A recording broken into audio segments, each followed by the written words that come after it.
পুতুল ড্রাইভার, গাড়িটা থামাও তো। কি হলো, গাড়ি থেকে নামছো যে? আমি পুতুল নেব। ম্যাডাম, পুতুল নেবে? বড় ছোট সব রকম পুতুল আছে। এই বয়সে পড়াশোনা না করে পুতুল বিক্রি করছো, আর এদের বাবা মাই বা কেমন? এই বয়সের একটা ছেলেকে পড়াশোনা না করিয়ে রাস্তায় হকারি করতে পাঠিয়েছে।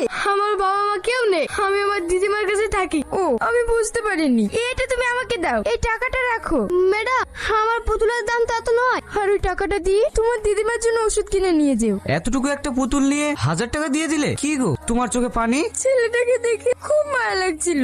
দিদিমা, আর এই ঝোলাতে চাল ডাল সব আছে, আর এই না বাকি টাকা। এত টাকা, এত খোলা বাজার, তুই নিশ্চয়ই চুরি করেছি। কেন চুরি করেছি বল? আমি চুরি করিনি দিদিমা। তাহলে এতগুলো টাকা কোথায় পেলি? এক ম্যাডাম একটা পুতুল নিয়ে এই টাকাগুলো আমাকে সব দিয়ে গিয়েছে। তাহলে তুই বাচ্চা ছেলেটা কিন্তু সুন্দর অভিনয় করছে। আপনাদের কেমন লাগছে? অবশ্যই সাবস্ক্রাইব করে বোঝাবেন, সাবস্ক্রাইব করছেন, ভালো লাগবে।